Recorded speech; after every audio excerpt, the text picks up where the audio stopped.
Leo tunaanza kipindi cha 3 ambacho tunaelezea sasa, baada ya kumuumba mtu kwa mfano wake, his own image, baadaye ile anguko likasababisha ile image ikapotea.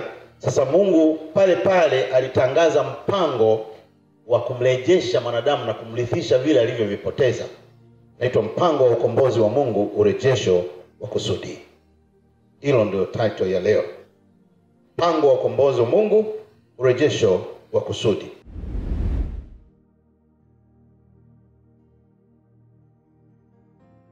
Malengo ya kujifunza ni matatu. La kwanza, kuelewa mpango wa ukombozi wa Mungu uliotangazwa Edeni na kutimizwa katika Kristo. Kufuatilia mkondo wa kuanzia kwenye ahadi, mpango wenyewe, alafu na utimilifu katika maandiko. Yaani Mungu aliwekaje ahadi, alafu mpango ulikuwaje, alafu na utimilifu katika maandiko. Jambo la tatu, kutambua muunganiko wa ukombozi na urejesho wa utambulisho, kusudi na utumishi. Identity, purpose and service. Sisi tumeumbwa tutumikie watu. Sio kama mnajua hilo. Ukifeli kutumikia watu, huwezi kufanikiwa hapa duniani. Na tutaona baadaye. Maandiko ambayo tutaenda nayo yaandike: Mwanzo sura ya 3 mstari wa 15, Waefeso sura ya 1 mstari wa 4 hadi wa 5, Wagalatia 4 hadi 7, Warumi 5:17 hadi 19, Petro wa kwanza 1:18 hadi 20. Sasa baada ya anguko, katika kitabu kile cha Mwanzo sura ya 3 mstari wa 15, tunaona kitu kinachoitwa proto-evangelism. Theolojia inaitwa proto-evangelism au proto-evangelismai kwa Kigiriki. Yaani injili ya mwanzo, tangazo la ukombozi wakati wa anguko. Mwanzo 3:15, Mungu anasema, nami nitaweka uadui kati yako na huyo mwanamke, na kati ya uzao wako na uzao wake, huo utakapokuponda kichwa na wewe utamponda kisigino. Mungu anatangaza mpango wa ukombozi kwa wanadamu pale pale kwenye anguko sura ya 3. Na huu mpango ulitengenezwa sio wakati wa anguko. Yaani Mungu alijua ya kwamba mwanadamu ataanguka. Waefeso sura ya 1 mstari wa 4 hadi wa 5 ipo unaelezea hivyo. Kama vile alivyotuchagua katika yeye kabla ya kuwekwa misingi ya ulimwengu, ili tuwe watakatifu, watu wasio na hatia mbele zake katika pendo. Kwa hiyo hii Waefeso hii inazungumza kabla ya Mwanzo sura ya 3. Alituchagua kabla ya misingi ya nini? Ya ulimwengu. Manake Edeni si ndio ulimwengu wenyewe. Lakini Mungu alituchagua kabla ya Edeni. Tuwe nini? Watakatifu, watu wasio na nini? Na hatia mbele zake. Kwa kuwa alitangulia kutuchagua ili tufanywe wanawe kwa njia ya Kristo, sawa sawa na uradhi wa mapenzi yake. Kwa hiyo sisi ndani ya Kristo, kabla ya kuwekwa duniani, Mungu alijua tutaanguka na akaweka mpango wa ukombozi kabla ya anguko. Kwa mtu asanza kusema, kwa hiyo Mungu ashitukizwi. Kuna kitu kinaitwa kwa Kiingereza reactive and proactive. Reactive ni kitendo cha wewe kusubiri matatizo ili uanze kuyafanya, kuyashughulikia. Hivyo ndivyo wanadamu walivyo, na watu wanaoishi pasipo maono. Wiki hii nimekuwa nikipokea simu nyingi baada ya kutangaza watu wenye madeni wanipigie simu. Napiga sana. Wengi kinachowakumba ni reactiveness. Nini? Unakabiliana na matatizo ukishadumukia kwenye nini? Matatizo. Leo nilikuwa naongea na rafiki yangu. Yeye ni daktari, nisoma naye preform 1 zamani. Sasa yeye ni daktari wa kinywa. Akanipa na mimi nilikuwa na hamu ya kuanzisha hospitali. Kwa sababu hatutaki kuwa reactive. Tunaandika mpango, business plan ya kila kitu, vifaa, kila kitu. Mimi nianze kusave pesa for 2 years. Ili wakati ukifika, sasa nikamwambia tutafute na kiwanja sasa hivi, tununue. Siku tutaanza kwa kupanga. Lakini baada ya kufanikisha, kwa sababu kiwanja tutakatoshanunua 2 years ago itakuwa cheap, baadaye tutahamisha kituo chetu kule. Hiyo inaitwa proactive. Nini? Unajipanga kabla ya matatizo. Sio unasubiri matatizo ndio unaanza kuhaha.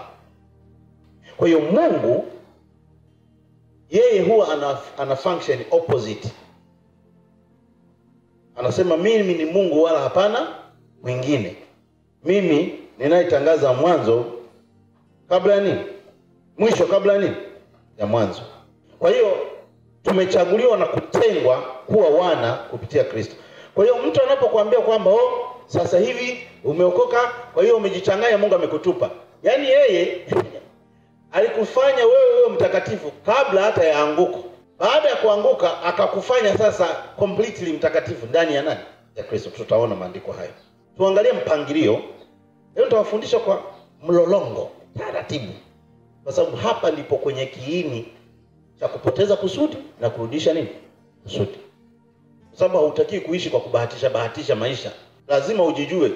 Mwanzo tulisema tunafundishana kwa sababu aliyekuumba ndiye anajua functionality zako. Aliyetengeneza simu ya Samsung anajua kila alichokiweka kinafanya kazi gani, na ndio maana akakiweka kwenye manyo. Ni vingi, anajua uwezo kuvijua, akakuwekea na manyo. Ila manyo hatusomi. Sasa manyo yetu sisi ni Kristo. Proto Evangelion ni ahadi ya uzao ambao huo uzao utaleta ukombozi. Ile Mwanzo 3:15 kwamba uzao wa mwanamke utakuponda nini? Kichwa, nawe utamponda nini? Kisigino. Hiyo ni lugha ya kithiolojia ikisema kwamba mtu atakayezaliwa na mwanamke peke yake pasipo mwanaume atakufa kwa ajili ya kulipa deni la kosa la mtu, ambao huyo ni nani? Yesu. Kwa hiyo Yesu tunamuona kwenye picha kuanzia mwanzo. Ndio maana Biblia ni kitabu kinachohusu Yesu na ukombozi. Basi hakuna lugha nyingine huko ndani. Hakuna sijui hatua 12 za kupata hela, sijui sadaka zinazotikisa mbingu ili upate. Hakuna. Ndio maana unaona mwanzo kabisa tangazo la nini? La ukombozi. Kwa hiyo Bible is the plan of God for redemption. Ni mpango wa Mungu wa ukombozi kwa wanadamu ili warejeshewe utu wao na uzima milele. Sasa ukishakijua hicho, ukakiamini, ukakishika kwa mujibu tunavyojifunza, wewe akili yako inabadilika. Utu wako unarejesha. Alafu utaona sawa sawa. Macho yako yataona, akili yako itafikiri sawa sawa. Kwa hiyo hapa tunaona mgogoro dhidi ya nyoka na mwanamke. Ambapo anasema uzao wa nyoka dhidi ya uzao wa nani? Wa mwanamke. Uzao wa nyoka ni nini? Dhambi. Uzao wa mwanamke nini? Uzima wa milele, ambao ni Yesu Kristo. Yeye ambao ni mzao mmoja atakuponda kichwa. Mungu anamwambia Ibilisi kwamba uzao huo utakuponda kichwa. Kuponda kichwa maana yake utakuondolewa mamlaka, sio kuponda kichwa. Wengine wanasema, "Sio unaona siku hizi nyoka tunampigaga kichwani." Bwana, hizo tafasiri hizo sasa. Hapana. Kuponda kichwa maana yake kuondoa nini? Mamlaka. Ndio maana hata kwenye Biblia ukisema mume ni kichwa cha mke, haimaanishi mume ni kichwa. Anamaanisha mume ndiye ana mamlaka. Hapo sema mwanamke asikae madhabahuni bila kufunika kichwa, maana mstiri mtu mwenye mamlaka. Jeraha dhidi ya ushindi. Nyoka atamchoma kisigino, atamponda kisigino. Masihi atatoa pigo la mauti. Maana yake Kristo atakufa na atanyang'anya mamlaka Ibilisi. Kumbuka Ibilisi alipouza sera, tukainunua kupitia mzazi wetu. Hatima yetu iliibiwa, mamlaka zetu ziliibiwa, kila tunachokimiliki iliondolewa, hali ya maisha yetu ikabadilika. Moyo, mwili, kila kitu kikabadilika. Roho, nafsi na mwili vikawa vinapingana. Sasa ukiangalia mtiririko wa Biblia kuanzia kwa Hawa au Adamu, utakuja kugundua Mungu alikuwa anatembea na mtu mmoja. Adamu baada ya kuwa ameondolewa uweponi mwa Mungu Edeni, naamini mnaelewa sasa hivi maana yake. Aliondolewa uweponi mwa Mungu ili asiishi uweponi mwa Mungu na hali ya dhambi na kufa milele. Kaini alimuua Habili. Kaini akawakilisha uzao wa dhambi. Habili alikuwa anawakilisha watu ambao wanamcha Mungu. Alivyouawa, Mungu akampa Adamu mtoto mwingine wa kumreplace, akamuita Seti. Adamu sio kwamba hakuzaa watoto wa kike, ila Biblia haikuwa ina trace wanawake. Kwa hiyo walikuwepo na kipindi hicho walikuwa wanaoana. Kwa hiyo Kaini alimuoa dada yake. Sasa kuna wanadamu wengine nje ya Adam nao. Wengine wanasema kuna mwanamke mwingine anaitwa sijui nini, sijui Adamu akawa Biblia haijasema hivi. Hii inaitwa ni canonical books. Hii Bible imekuwa canonized. Kwa canonized maana yake wamekusanya vitabu vingi ambavyo vilikuwa vinatoa ujumbe wa ukombozi peke yake, ndio wakaviweka, ambavyo vilikuwa vinazungumza kutoka kizazi hadi kizazi. Ibrahim kuja kwa Daudi miaka buku. Daudi kuja kwa Yesu kuzaliwa miaka buku. Lakini hapa katikati watu wameandika kuhusu Yesu, wametofautiana, wengine miaka 500, lakini walikuwa wanaandika kitu kimoja. Imagine. That's why the Bible is a superior book than any book. Oseti baadaye akamzaa Enos, baadaye Enos akamzaa Kainani akamzaa Mahalalel akamzaa Jared. Huo ni ukoo wa watu ambao wanamcha Mungu. Baadaye Jared akamzaa Enoch, baadaye Enoch akamzaa Nuhu, baadaye Nuhu akampata Tela, Ibrahim, Yuda, Daudi, Kristo. Kwa ukisoma Luka sura ya 3 unakuja kuona jinsi Yesu anakuja kwenye picha kama mkombozi, na pale ambapo Yohana alikuwa akisisitiza kuhusu yeye anabatiza kwa maji, lakini yajaye atabatiza kwa nini? Kwa Roho na moto, ambao moto ule una kazi mbili, kusafisha au kuteketeza. Mstari wa 16 Luka 16 unazungumzia Roho ambaye anasafisha kwa wale walimpokea. Wa 17 unazungumzia wale wanaomkataa, moto huo unasababisha hukumu. Ukombozi wa Mungu kwa wanadamu ulipangwa tangu milele. Kumbuka, Mungu ndiye aliye create beginning. Nje ya mwanzo hakuna mwanzo wala hakuna mwisho. Kwa kabla hajaumba Mungu, time haikuwepo. So the beginning is God. God created beginning. But God has no beginning. Mungu hana mwanzo wala hana mwisho. Ila mwanzo aliutengeneza ili pawepo na mwanzo wa vitu vilivyoumbwa. Tunaelewana? Kwa Petro anapotumia hii imaginary, nanyi mfahamu kwamba mlikombolewa si kwa vitu viharibikavyo, kwa fedha au dhahabu. Maana yake alikuwa anatumia imaginary, anawaambia ya kwamba katika kipindi kile setting ilikuwa kwamba watumwa walikuwa wanakombolewa kwa dhahabu, ukipeka vitu vya thamani ndio mtumwa wako anafanyaje? Anaachiliwa. Kwa anatumia setting hiyo kwamba ninyi hamjakombolewa kwa staili hiyo. Ndio maana unaposoma Biblia, wale walioko kwenye group nadhani mnaanza kunielewa sasa. Unaposoma Biblia lazima uangalie kwanza historical context, historia ya kipindi kile. Kwa hiyo mpaka mtu anatumia maneno fulani ana maana kwamba watu walikuwa wanakombolewa kwa vitu vya thamani. Ili mtu aweze kukombolewa alitakiwa apeleke vitu vya thamani apate uhuru. Lakini anawaambia ninyi mlikombolewa si kwa vitu viharibikavyo, kwa fedha au dhahabu, mpate kutoka katika mwenendo wenu usiofaa mliopokea kwa baba zenu, from your ancestors, ambayo ilikuwa ni nini? Ni taratibu za nini? Za kimila. Anawaambia bali kwa nani?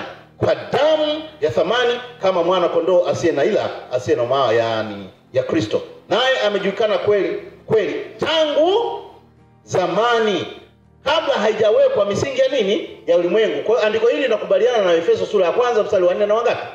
Na 5. Ya kwamba ukombozi, plani ya ukombozi ilifanyika kabla ya uumbaji. Kwa sababu Mungu hashituzwi. Na kilichomsukuma Mungu ilikuwa ni upendo na neema. Na lengo ilikuwa turejeshwe, tuwezeshwe na tuwe wana tena. Nini kilifanyika? Nini kilitumika? Kuwasiliwa kwetu sisi damu ya Kristo. Petro anasema, cha kwanza, damu ya Yesu ilifanya tubadilishwe, ili kupatanishwa, ili tupate msamaha. Kwenye biology tunasoma chromosomes zikichange number unakuwa kiumbe kingine. Kama chromosome number ya mwanadamu ni 46, ukiwa na 47 unakuwa kiumbe kingine, unakuwa abnormal. Dhambi ndio ilichokifanya. Dhambi ilichange chromosome ya kiroho. Dhambi ilianzisha asili nyingine kabisa. Sasa hivi tunawakiwa na joto, jua, mvua, kimbunga, havikuwepo. Dhambi iliathiri mpaka mazingira, mpaka wadudu, mpaka mimea. Dhambi ni kitu kibaya. Alafu mtu anasema dhambi ni kuzini. Wewe unajua dhambi wewe? Acha masiana. Dhambi ni kuzini. Dhambi imeathiri mpaka wadudu, mpaka miti. Miti ilikuwa ikauki, wanyama hawakuwa wanakula watu. Dhambi ilibadilisha kila kitu. Ndio maana damu ya Yesu inakuja kufanya nini? Reprogramming, kubadilishwa, kurejeshwa, kupatanishwa, tuwe na mahusiano tena. then tusamehewe. Yaani ukibadilishwa, ukapatanishwa, ukasamehewa, matokeo yake unapata hadhi ya kisheria ya nini? Inayoitwa umehesabiwa nini? Haki. Unapata hadhi nyingine inaitwa ya kifamilia, princess and prince. Na unapata hadhi ya pili inaitwa uhai mpya au kuzaliwa upya. Ndio maana Biblia inasema mmezaliwa upya. Matendo yote haya tuliyoyataja ni non-reversible kwa Kiingereza. Hayabadiliki. Mungu hafanyagi michezo ya kubadilisha. Biblia inasema Mungu habadiliki, wala si kigeugeu, na wala sio mwanadamu. Akitangaza kitu imetoka. Wewe ukigoma, goma wewe mwenyewe, na utaathirika kwa kugoma, na mbinguni unaenda, na duniani uko hoi. Kwa sababu umegoma kuamini. Ukishindwa kuamini haya, yatakayotokea ni yale tuliyoanza: hofu, mashaka, kuona hufai, una maana. Sasa haya maneno yanatokana na wanadamu, sio nani? Sio Mungu. Mungu yeye anakuona mtoto wake, mrithi wa ahadi za Kristo, ambao ni utu wema, fadhili, uaminifu, mtu asiyeshindwa. Mungu anakuona hivyo, jasiri. Alafu wewe unatukanwa na wanadamu, wewe pumba tu unasema kweli. Unakubali. Ndio maana Yakobo alisema, ninyi mnakuwa kama mnavyojiangalia kwenye kioo. Mkijiangalia baada ya kutoka mnajisahau. Kioo ni nini? Neno la Kristo. Neno linasema wewe uko hivi. Alafu kitoka nje mtu anakutangazia ujinga, unakubali. Ukishakubali shetani kakukamata. Akishakukamata akili haifanyi kazi. Akishakuwa unakuwa zembwela. Unatulia sasa. Unapelekwa tu na upepo. Mungu anasema wewe ni mkuu, dunia inakwambia huna akili kwa sababu umepita kwenye mfumo wa shule, umepumbaza akili yako. Kwa hiyo unataka utangaze hali aliyoitangaza Mungu hata kama unaishi kwenye hali sio yenyewe. Kusudi kurejeshwa kupitia Kristo. Kwa sababu unaasiliwa sasa. Unarejeshewa asili yako. Kwa hiyo kusudi linarejeshwa kupitia Kristo. Soma Warumi sura 5 mstari wa 1 hadi wa 2. Biblia inasema, basi tukiishi kuhesabiwa haki itokayo katika imani, na muwe na amani kwa Mungu kwa njia ya Bwana wetu Yesu, sio kwa matendo yako bro. Basi tukiisha kuhesabiwa haki itokanayo katika nani? Katika imani. Kwa hiyo haki inatoka katika nini? Imani. Imani ni nini? Na muwe na amani. Kuweni na amani kwa nani? Kwa Mungu, sio kwa watu. Kwa njia ya Bwana wetu Yesu, ambaye kwa yeye tumepata kwa njia ya imani kufikia neema hii ambayo mnasimama ndani yake, na kufurahi katika tumaini la utukufu wa Mungu. We are nothing out of Christ. Wagalatia sura 4 mstari wa 6 hadi wa 7. Paulo anawaambia Wagalatia, na kwa kuwa ninyi mmekuwa wana, oh hallelujah, Mungu alimtuma roho wa mwanae mioyoni wapi? Aliaye Abba, yani baba. Yani Abba ni Kigiriki, imaanisha nini? Father. Na kwa kuwa ninyi mmekuwa wana, yani baada ya kuwa mwana, Mungu anamtuma nani? Roho wa nani? Wa mwanae. Sasa umeshajua kwamba Roho Mtakatifu ndio huyo Yesu. Roho wa nani? Hivi mimi nikikutumia roho yangu, inakuwa hiyo roho yangu si ni mimi? Sasa je? Kwa Roho Mtakatifu ndio huyo Yesu. Na Roho Mtakatifu hawezi kukuelekeza kitu ambacho Yesu hajasema. Kama ni hivyo, Paulo anawaambia Warumi, kama ni hivyo, wewe si mtumwa tena, bali ni nani? Mwana. Na kama mwana, basi mrithi kwa Mungu. Unarithi nini? Utu wema, fadhili, uaminifu, creativity, integrity, innovation. Usilete mambo haya si hela, unalisi hela, magari. Hayo ni matokeo ya ubunifu. Hivi kama mbunifu utakosa hela. Ukiwa kwenye dhambi ubunifu huupati. Ukiupata unakuangamiza. Kwa hiyo urithi sisi ni yale mambo ambayo ile nature, ile asili tumeumbwa kwa mfano wa nani? Tuliopoteza. Ule ndio urithi ule. Unarejeshwa. Ndio maana Biblia inasema Yesu alifanyika kuwa maskini ili sisi tuwe nini? Utajiri wake ni upi sasa?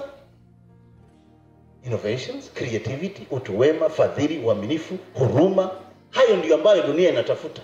Nani hapendi mtu mzuri? Serikali inapenda watu wezi. Hata kama watu wanaiba, ila serikali haijatengeneza mifumo ya kuwaruhusu watu waibe. Kwa ukiwa mwaminifu utaishi kokote. Kwa hiyo tunakuwa warithi wa mambo hayo. Waefeso sura ya 2 mstari wa 10 Biblia inasema, maana tu kazi yake, we are his craftsmanship. Sisi tu kazi ya nini? Yake. Yani sisi ni matokeo ya crafting of God. Tuliumbwa katika Kristo Yesu. Kwa hiyo sisi tunapata sura ya Mungu kupitia. Thank you. Ninyi mmeshakuwa maguru. Ole wenu msifundishe watu. Mungu atawamaliza, maana mmeijua kweli. Ukishaijua lazima uiseme. Katika kufanya hivyo ndio unaona Mungu na malaika na mbingu zinakuja kukusaidia kwenye kila kitu cha kwako. Maana tu kazi yake, tuliumbwa katika Kristo Yesu tutende matendo ambayo tokea awali Mungu aliyatengeneza ili tuenende nayo. Yani our creativity, I mean the way sisi tuliumbwa ilikuwa tutende matendo mema tu. Mnakumbuka nilivyowaambia mwanzoni kwamba sisi hatutakiwa kujua mabaya? Umeona andiko linalothibitisha tuliumbwa tutende mema. Maana yake tuliumbwa sisi tujue mema.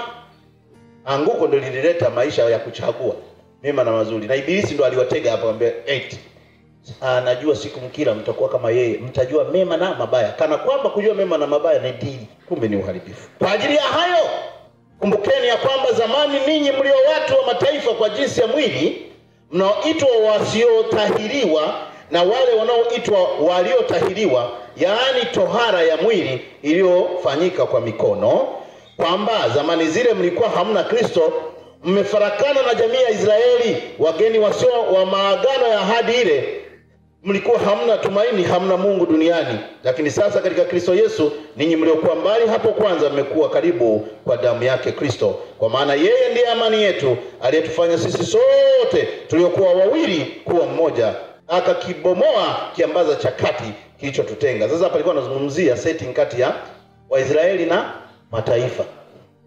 Hawa Waisraeli walikuwa wanajiita watakatifu kwa sababu wametahiriwa kwa mwili. Kutahiriwa huko unakujua wewe. Alafu hawa walikuwa wanaonekana hawajatahiriwa. Ilikuwa ni utamaduni. Kwa hiyo akasema hiki kiambaza kimebomolewa. Tulikuwa wawili, sasa tumekuwa. Mwanzo tulionekana sisi hatuna Mungu na sio taifa, na sasa tumekuwa, lakini katika jicho la nani? La Israeli, sio Mungu.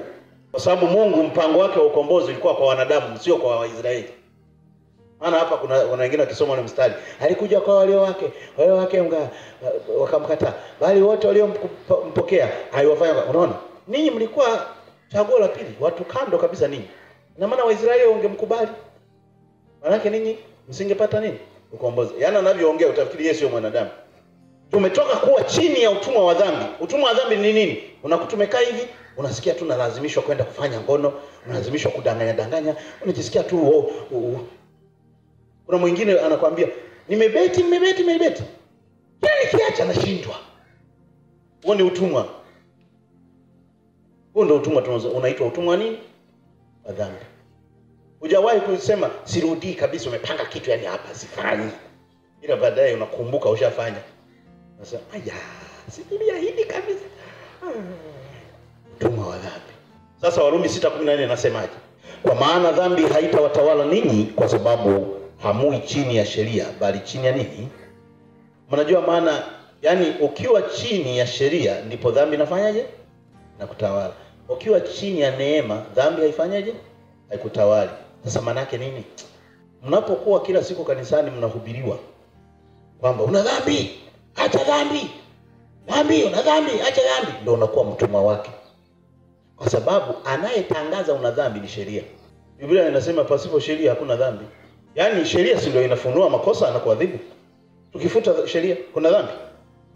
Kwa mfano nchi hii tukifuta sheria zote, utamwambia mtu amekosea kwa sheria gani? Unaelewa sasa?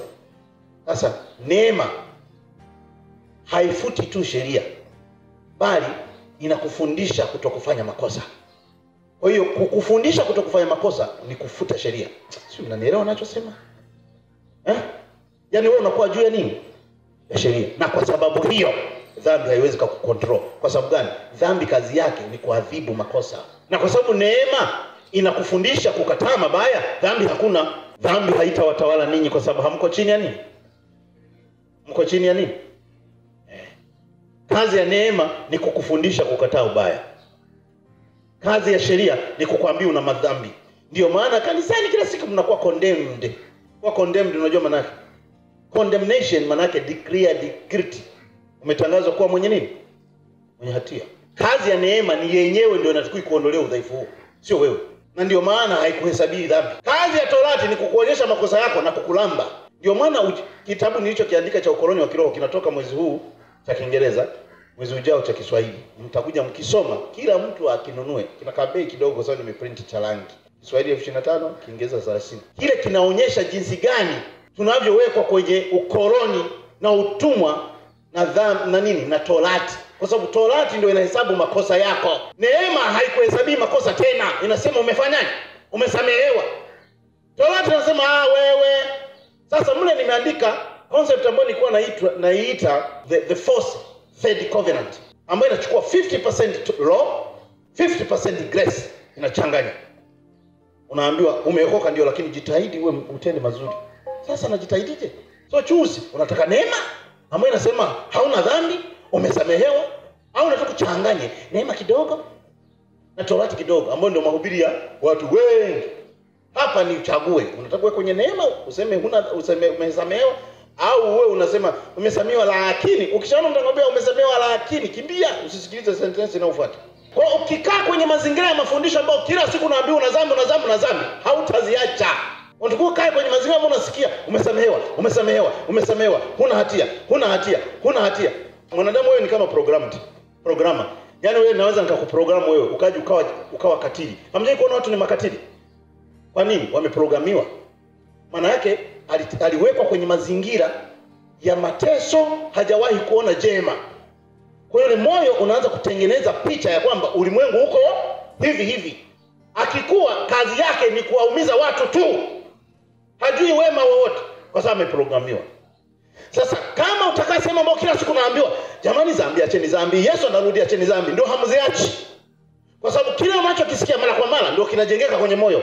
Paulo anasema kama kuna wema wote, kama kuna uzuri wowote, kama kuna jambo jema lolote, yatafakarini hayo. Sio Paulo alichosema? Sasa kwa nini wewe unataka tutafakarishe tu kila siku dhambi ambazo tumeambiwa sisi tumesamehewa kwa sababu hatuko chini ya nini? Ya sheria.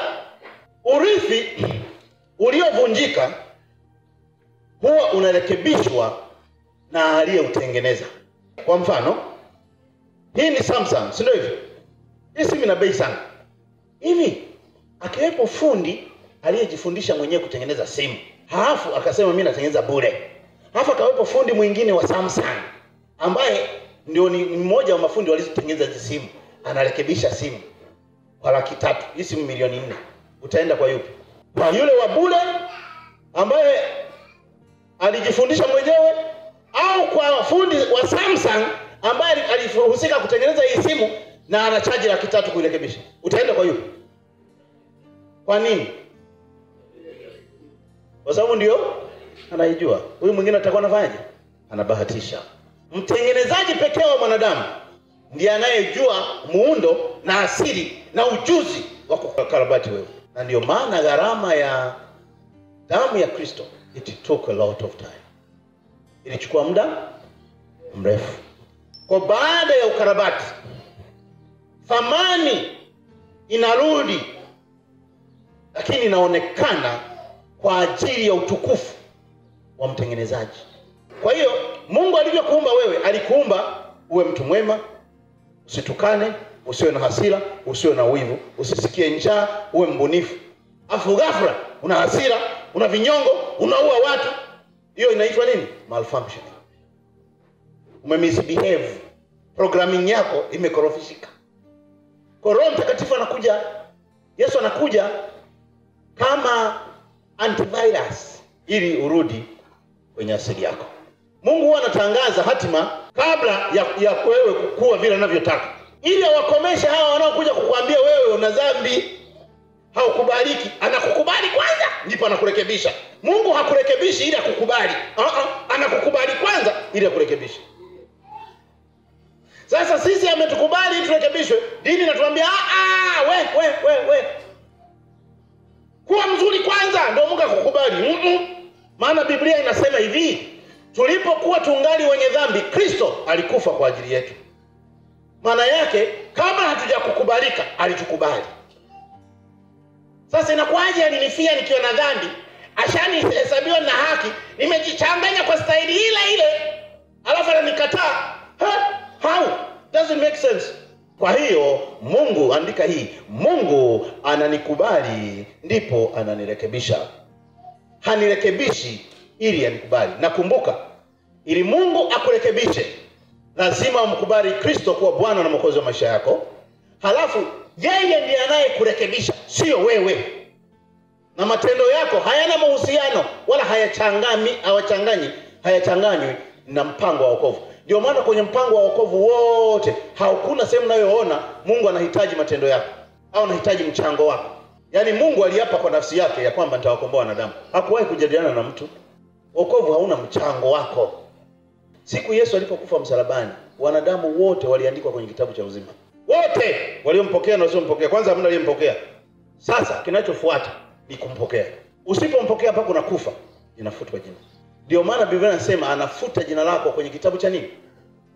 Hakuna sehemu yoyote kwenye Biblia inasema anafuta jina lako kwenye kitabu cha hukumu. Ile sala ya toba achana nayo, ni uongo. Sema Bwana Yesu, nakuja kwako. Futa jina langu katika kitabu cha hukumu. Nani aliyeliandika kule? Kwa sababu iko hivi, jina linaandikwa kwenye kitabu cha hukumu baada wewe kufa bila kuamini. Je, inafutwa saa ngapi wakati Biblia inasema baada ya kufa ni nini? Hukumu. Nani analifuta kule? Tunafanya vitu kwa mazoea kwa sababu hatusome nini? Biblia. Biblia yote imesema jina linafutwa kwenye kitabu cha nini? Ufunuo sura ya 3 mstari wa 5. Tusome. Yeye ashindaye atavikwa vivyo mavazi meupe, wala sitalifuta kamwe jina lake katika kitabu cha uzima. Nami nitalikiri jina lake mbele za Baba yangu na mbele ya malaika zake. Wala sitalifuta katika kitabu cha uzima. That means everybody yuko kwenye kitabu cha nini? Ila linafutwa jina lako baada ya kumkataa Yesu. Na analifuta baada ya kuwa umekufa. Ndio maana Biblia inasema baada ya kifo ni nini? Hukumu. Kabla hujafa halifutwi, hata kama unamkataa Yesu mpaka leo halifutwi. Wako utakapokufa, kwa sababu baada ya kufa ndio hukumu na umemkataa.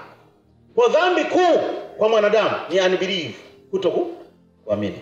Usipoamini basi mpaka una dead ndio linafutwa. Kwa hiyo usimwambie mtu futa jina langu kwenye kitabu cha hukumu. Hiyo process ni ipi? Yaani unamaanisha nini? Nani alimweka kule na hajafa? Yohana wakati anakuja, Yesu anakuja mbele zake anasema, tazama mwana kondoo aichukua dhambi ya nini? Kwa hiyo dhambi ya ulimwengu ilichukuliwa na nani? Dhambi haipo duniani kwa sababu ilichukuliwa na nani? Kilichobaki ni unbelief, kutokuamini yule aliyechukua nini? Ndio utahukumiwa. Ndio maana Yohana 3:18 anasema asiamini amekwisha kuhukumiwa, bali aaminie hafanyaje? Hahukumiwi. Ni sawa sawa umehudhuria semina kwa mfano hapa. Alafu kumbe mimi nimeshawaandika wote, kila aliyekuja nitampa milioni 5 akaanzisha mtaji. Nishakuandika. Alafu nimepanga kwamba na nimewatangazia. Sio kama nimeficha. Uzuri neno la Mungu liko nini? Wazi. Naambia kila atakayefika akahudhuria mpaka mwisho atapata milioni 10. Lakini umehudhuria wewe, umesahau. Ngoja nilale tutaenda siku nyingine.